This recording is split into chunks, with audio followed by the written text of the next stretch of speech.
మాజీ పార్లమెంట్ సభ్యులు మిడియం రాంబాబు గారు ఉన్నారు. ఒకసారి వారితో మాట్లాడదాం. సార్ ఎట్లా చూస్తారు సార్ ఇవాళ ఆదివాసీ గిరిజన రైతులకి ఈ రాష్ట్ర ప్రభుత్వాలు అన్యాయం చేస్తున్నారు? తీవ్రమైనటువంటి అన్యాయం జరుగుతూ ఉందండి.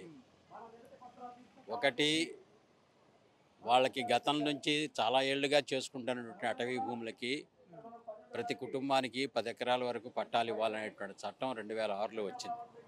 ఈ ప్రభుత్వం ఆ కాలంలో ప్రతిపక్షంలో ఉన్నటువంటి కాంగ్రెస్ ఆ రోజున మేము వస్తే మొత్తం ఇచ్చేస్తామన్నారు. చట్టం తెచ్చింది మేమే అన్నారు. సంవత్సరం అయిపోయింది వాళ్ళ అధికారంలోకి వచ్చి. ఇప్పటిదాకా ఒక్క దరఖాస్తు పరిశీలించలేదు, ఒక్క ఎకరాకు కూడా పట్టా ఇవ్వలేదు. సో ఎప్పుడైతే పట్టా లేదో పట్టా ఉన్నోళ్ళకే ఈ పథకాలు, సో పథకాలు రావట్లా. వాళ్ళు చెప్పినటువంటి రైతు రుణమాఫీ కానీ లేదా రైతు భరోసా కానీ ఇవన్నీ కూడా ఈ ఐడెంటిటీ కార్డులు లేనందువలన, పట్టా లేనందువలన వీళ్ళకి వర్తించే పరిస్థితి లేదు, వాళ్ళకి ఎన్యూమరేషన్ జరగలేదు, వాళ్ళకి అవి ఇచ్చేటువంటి పరిస్థితి లేదు. సో ఆ రకంగా ఈ పథకాలు వాళ్ళకి అందడం లేదు. ప్రభుత్వం అందించే దగ్గర చాలా తీవ్రమైన వైఫల్యం ఉంది. విద్యాశాఖకు సంబంధించి మంత్రి సీతక్క గారు కూడా ఉన్నారు. ఆ ప్రాంతాల్లో కూడా చాలా పట్టించుకోవట్లేదు, సమస్యలు ఉన్నాయంటూ కూడా చెప్తారు. ఎట్లా? సీతక్క గారు గిరిజన సంక్షేమ శాఖ మంత్రి కాదు. ఆ మంత్రిత్వ శాఖ ఇంకా ముఖ్యమంత్రి గారి చేతిలోనే ఉంది. దాని ప్రకారంగా చట్ట ప్రకారంగా ఏర్పడినటువంటి టీఏసీ, ట్రైబ్స్ అడ్వైజరీ కౌన్సిల్ ఏర్పడింది ఎన్నికలైన తర్వాత. ఆ ట్రైబ్స్ అడ్వైజరీ కౌన్సిల్ ఇంతవరకు సమావేశం లేదు. ప్రతి 3 నెలలకు ఒకసారి ఐటీడీఏల్లో గవర్నింగ్ బాడీస్ ఉంటాయి. ఇప్పుడు మనకి ఏజెన్సీ ప్రాంతాల్లో షెడ్యూల్ ఏరియాలో 4 ఐటీడీఏలు ప్రధానంగా ఉన్నాయి. ఈ రోజున భద్రాచలం కానీ, ఏటూరు నాగారం కానీ, ఉట్నూరు కానీ, ఇక్కడ ఉన్నటువంటి నాగర్ కర్నూలు జిల్లాలో మననూరు కానీ, ఈ ఐటీడీఏల్లో ఎక్కడ కూడా 3 నెలలకు ఒకసారి గవర్నింగ్ బాడీ జరిగినటువంటి దాఖలాలు లేవు. అసలు సమావేశాలు జరగవు. వాళ్ళకి బడ్జెట్టే కోతబడింది. ఆ బడ్జెట్ ఖర్చు పెట్టడం అనే దానికి అక్కడ స్టాఫ్ లేరు. మొత్తం కూడా అన్ని ఖాళీలు. కొన్ని చోట్ల నాన్ ఐఏఎస్ పీఓలు. మన్ననూరులో అయితే అసలు పీఓ పోస్టే లేదు. అది విభజన రాష్ట్ర విభజనలో అది అవతలకి వెళ్ళిపోయింది. చెంచు ప్రాజెక్టుగా ఉన్నటువంటి శ్రీశైలానికి వెళ్ళిపోయింది ఆ పోస్టు. ఏదైతే గిరిజన అభివృద్ధి కోసం ఉండేటువంటి సంస్థలు ఉన్నాయో ఆ సంస్థలు పనిచేయడానికి కావాల్సిన డబ్బులు లేవు, నిర్దిష్టమైనటువంటి స్టాఫ్ లేరు.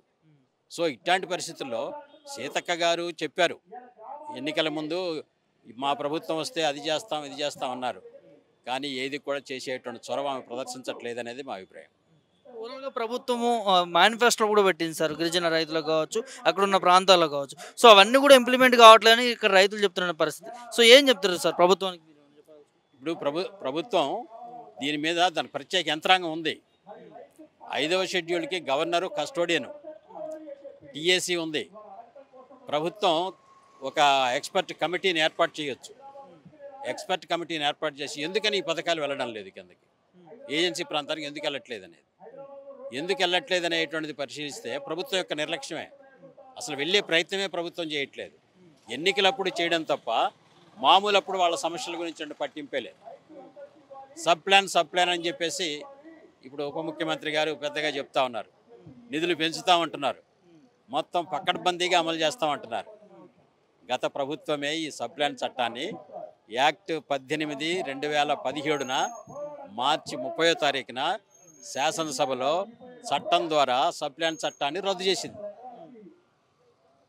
నేను ఉప ముఖ్యమంత్రి గారిని అడుగుతున్నాను, రద్దు చేసినటువంటి ఎస్సీ ఎస్టీ చట్టాన్ని నువ్వు బలపరుస్తావా? దాన్ని పునరుద్ధరించకుండా ఏమి అదనంగా తెస్తావు, ఏమి కేటాయిస్తావు? చట్టం రద్దు అయిన విషయం ఎందుకని మాట్లాడట్లేదు ప్రభుత్వం? డబ్బులు ఇవ్వాల్సి వస్తుంది కాబట్టి. ఏ ప్రాతిపదికన ఇవ్వాలి? చట్టం ఉంటే వాళ్ళ జనాభా ప్రాతిపదికన ఇవ్వాలి. జనాభా లేదు, ప్రాతిపదిక లేదు, ఏదో మాకు తోచింది ఇస్తాం అనేటువంటి వైఖరిలో ఉంది. అందుకని ఇప్పుడు మేము ధర్నా ద్వారా చెప్పదలిచింది ఏమిటంటే, మాకు బడ్జెట్లో, రేపు రాబోయే బడ్జెట్లో మాకు చట్టాల రీత్యా మాకేం రావాలో మా జనాభా రీత్యా మా కేటాయింపులు మాకు చేయాలి. సప్లైన్ అనేది అదనపు కేటాయింపు, అది బడ్జెట్లో భాగం కాదు. కాబట్టి బడ్జెట్ కేటాయింపులే నువ్వు తగ్గించేస్తా ఉంటే, ఉపాధి హామీ పథకం ఉంది. ఉపాధి హామీ పథకానికి ఈ రోజున అత్యధికంగా పనులు జరిగేది ఏజెన్సీలోనే. గతంలో చేసిన పనులకి బకాయిలు, డబ్బులు ఇవ్వాల. ఏమంటే పైనుంచి రావాల్సిన డబ్బులు రాలేదు అందుకని ఇవ్వట్లేదు అంటున్నారు.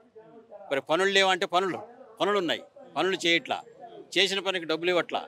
సో ఆ రకంగా ప్రభుత్వం ఒక్కొక్క పథకాన్ని నీరుగార్చడం తప్ప దాన్ని పక్కాగా అమలు చేసి వాళ్ళకి లబ్ధి చేకూర్చేటువంటి పరిస్థితి లేట్లా. మీరు అన్నట్టుగానే గిరిజన బిడ్డలకు అన్యాయం చేసిన చిత్తశుద్ధి లేదనుకోవచ్చు. ఎందుకంటే ఆ శాఖకు కూడా మంత్రి కూడా ఇప్పటివరకు లేకుండా పోయింది.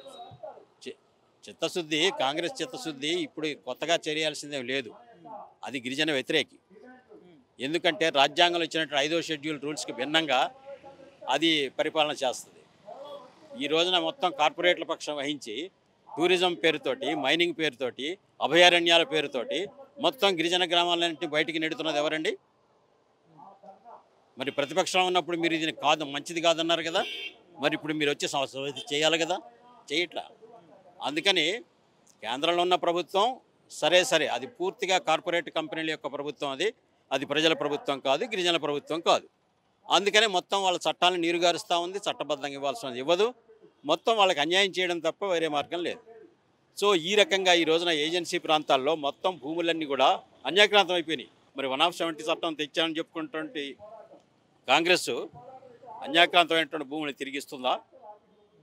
ఇవ్వడానికంటే యంత్రాంగాన్ని నీరు గారుస్తుంది కదా. ఐటీడీఎల్లో స్పెషల్ డిప్యూటీ కలెక్టర్ పోస్ట్ ఉంది ప్రతి ఐటీడీలో. దాని పని ఏమిటి? సుమోటుగా ఏ గిరిజనుడు కంప్లైంట్ చేయకుండానే షెడ్యూల్డ్ ప్రాంతంలో ఉన్న భూములకి గిరిజనేతరులు సాగు చేస్తూ ఉంటే మీకు ఈ భూమి ఎక్కడి నుంచి వచ్చింది, ఎట్లా వచ్చింది, ఎప్పటి నుంచి చేస్తున్నారు అనేటువంటి ఆరా తీసి గిరిజనుల భూమి గిరిజనకి దఖలుపరచడం కోసమే ఎస్డిసి పోస్ట్ ఉంది అక్కడ. మరి ఆ పోస్టుని పనిచేయించట్లా, ఆ పోస్ట్కి ఇవ్వాల్సినటువంటి నిధులు ఇవ్వట్లేదు. కాబట్టి సర్వేలు లేవు, ఏమీ లేవు. చివరికి ఇటీవల వచ్చినటువంటి పోడు భూముల చట్టానికి కూడా అదే గతి పట్టించింది కాంగ్రెస్. అందువలన వీళ్ళకి శ్రద్ధ లేదు. వీళ్ళకి వాళ్ళ రాజకీయాలు, వాళ్ళ యొక్క కార్పొరేట్ దోపిడీ దానికి అనుకూలంగా ఉన్నారు తప్ప దీనికి లేదు. ఈ రోజున చదువులన్నీ కూడా మూలబడిపోయినాయి. కరోనాతో మూతపడేటువంటి స్కూళ్ళల్లో 3వ వంతు స్కూళ్ళు అసలు తెరుచుకోలే. ఇప్పుడు నూతన ఎన్ఈపి 2020 పేరుతో, నూతన విద్యా చట్టం అనే పేరుతో కేంద్రం నుంచి 300 స్కూళ్ళు, ప్రైమరీ స్కూల్స్ ఏజెన్సీలో మూతపడ్డాయి. టీచర్లు లేరు. ఆ టీచర్ల రిక్రూట్మెంట్లో జీవో నెంబర్ 3 లేక మొత్తం గిరిజనేతరుల చేత నింపేస్తూ ఉన్నారు. సో ఇదంతా అన్యాయం కదా. సో ఈ అన్యాయాన్ని సరిచేయమని చెప్పేసి కోరడానికి ఈ రోజున ధర్నా పెట్టాం. ఇది ప్రజావేదికలో కూడా దీన్ని నివేదించదలిచాం. గవర్నర్ గారిని కలవబోతున్నాం. వారు ఇంకా డేట్ ఇవ్వలేదు గవర్నర్ గారు కూడా. ఎందుకంటే ఏజెన్సీ ఏరియాకి కస్టోడియన్ ఆయనకి కూడా విన్నవించుకోవాలని చెప్పేసి మేము మా పోరాటంలో భాగంగా ప్రయత్నం చేస్తాం.